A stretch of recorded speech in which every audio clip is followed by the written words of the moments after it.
My name is Larry Towell. This is an exhibition. We're calling it the Museum Collection. So the work on the wall comes from a few bodies of work shot over my life, all on analog black and white film. We're all the mud in the soil, and on the oil in Iraq. I think you owe me a little bit more. I want my Johnny back.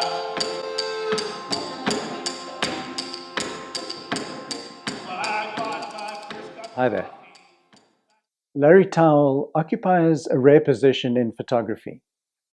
He works in a documentary photojournalistic genre and has spent a lot of time working in conflict zones. Yet he consistently produces images that feel lyrical, reflective, and sometimes even melancholic. He doesn't seek out the big news events or big moments. His stories are made up of images that are quietly descriptive.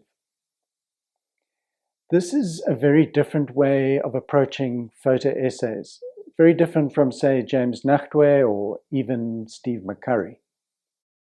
It's a less direct way of communicating, but arguably equally and sometimes more impactful.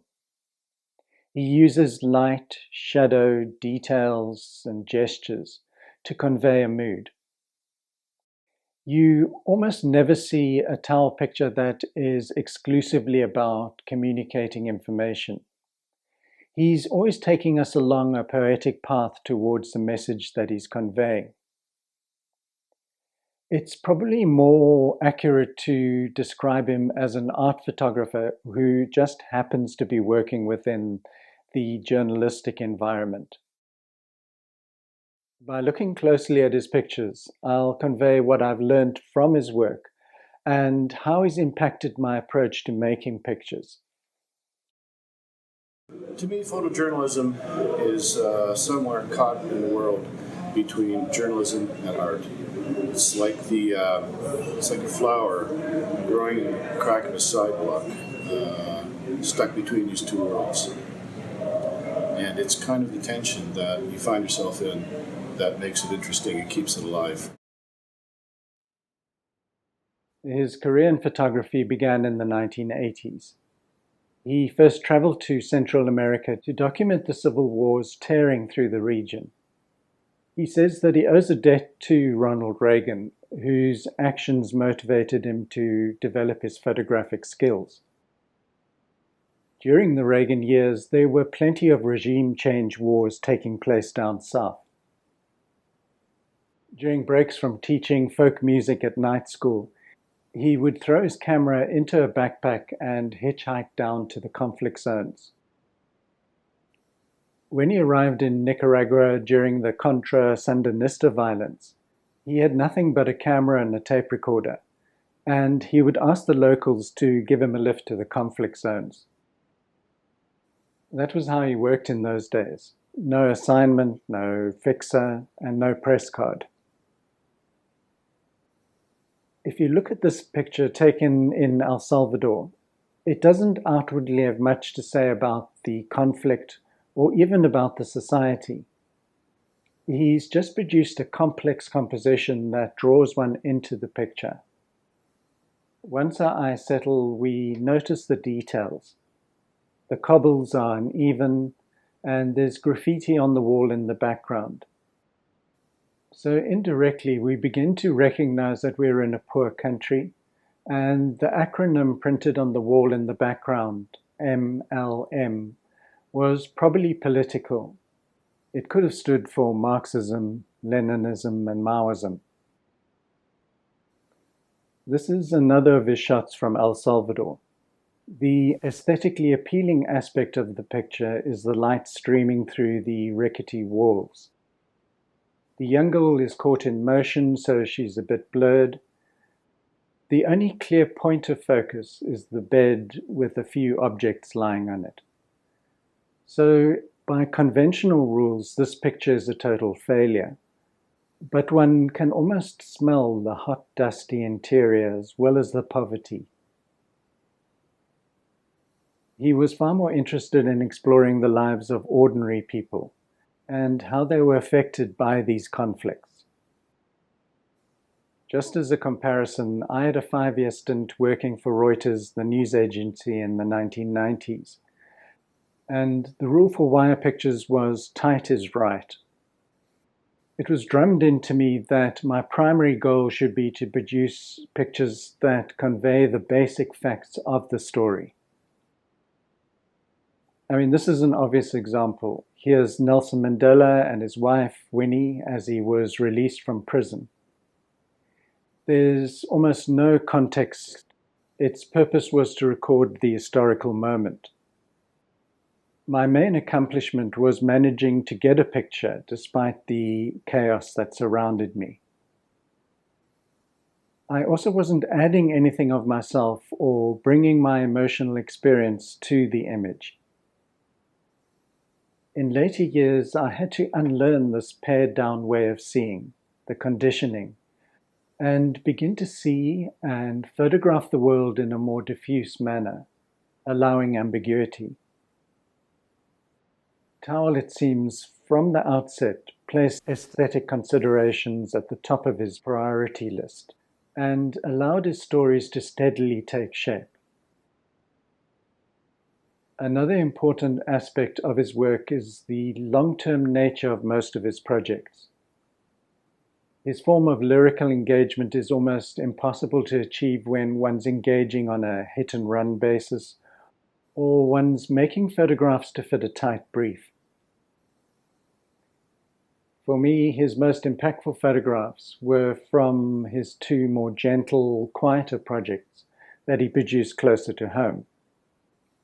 His work on the Mennonites and the personal record of his family life.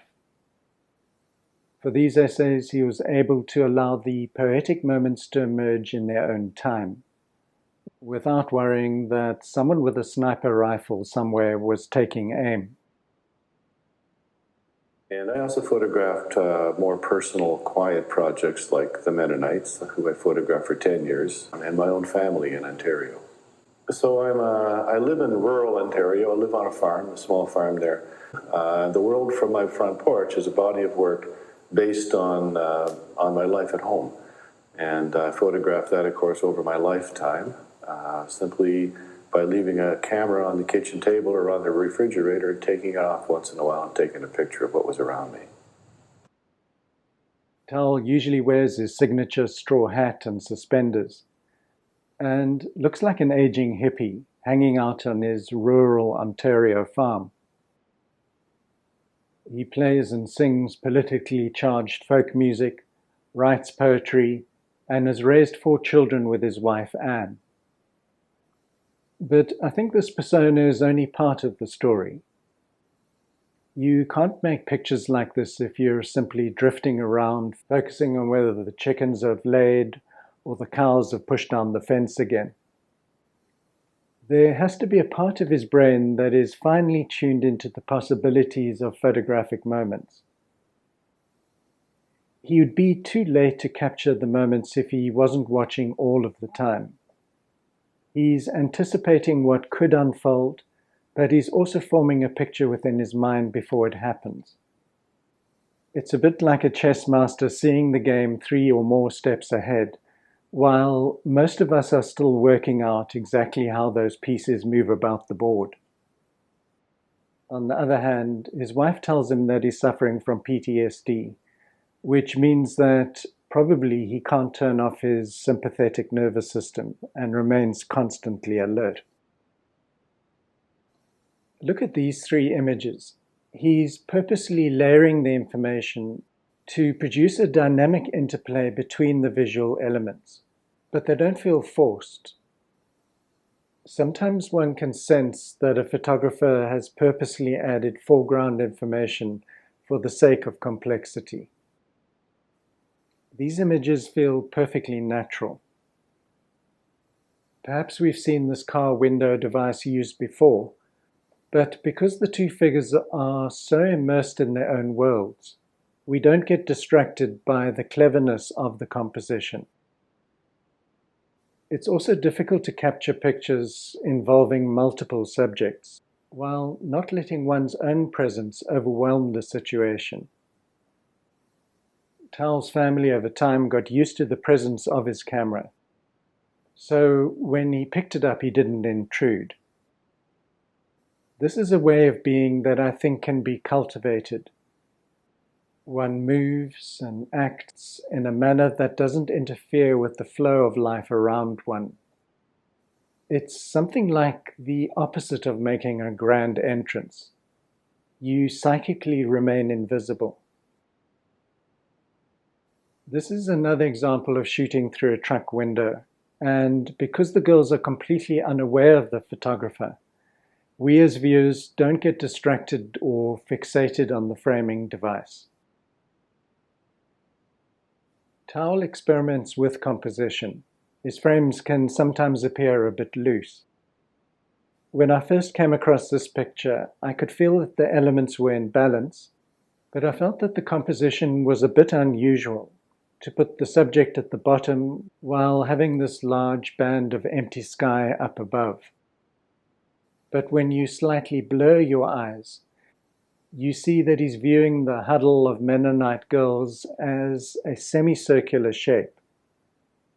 This lighter form is centered at the bottom and is counterbalanced by the horizontal bands of light and dark above.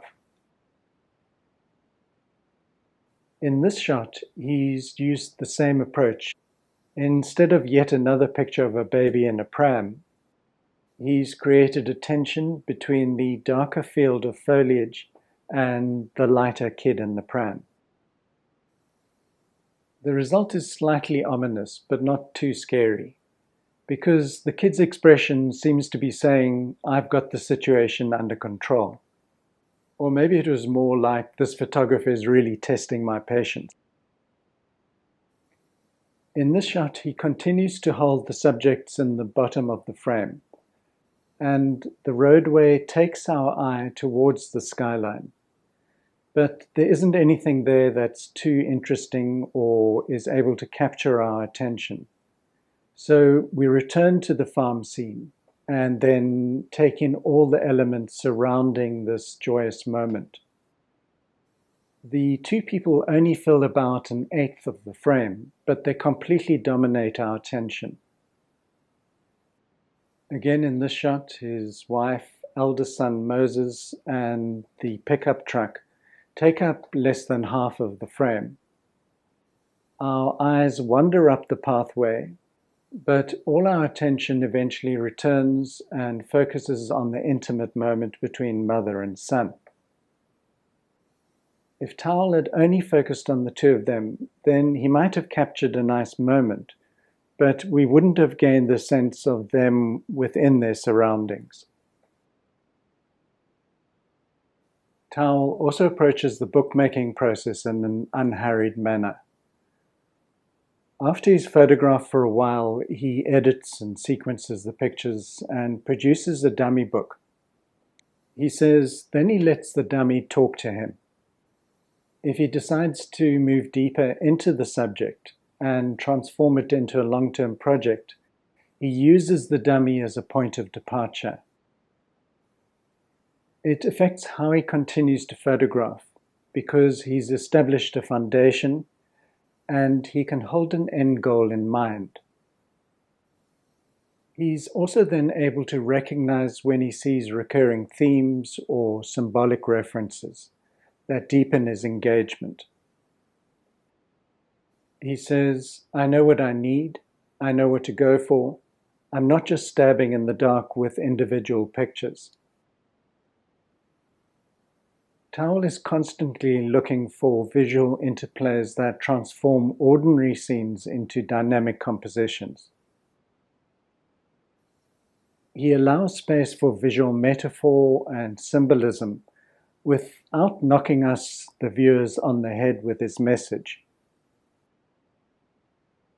This image of his daughter Naomi could have been a snapshot from a dream. You could extract a number of metaphoric commentaries, but the picture's actual meaning is ambiguous. This is such a fantastic sequencing combination. It gives the viewer a shock and would break down any previous pattern that might have been established within the book. His approach to sequencing is interesting and complex. Looking at his Mennonite series, what's startling is that the progression of pages doesn't behave like a conventional documentary narrative. It's cyclic. Instead of concentrating on hero shots or building the story to a climax, he's repeating the recurring cycles of life: work, rest, birth, death, childhood, and adulthood. So we begin to gain a spacious understanding of what life is like for the Mennonites, in a format that's closer to a poem rather than a report. In his attempt not to impose a formal structure to his storytelling, he doesn't caption his pictures. So we engage with them on an emotional level. The overall effect of this approach is that we experience the images as timeless and placeless. I'm going to run a sequence from the book to illustrate the open-ended approach that he uses. But I hope you enjoyed that work, and hopefully you'll join me next time.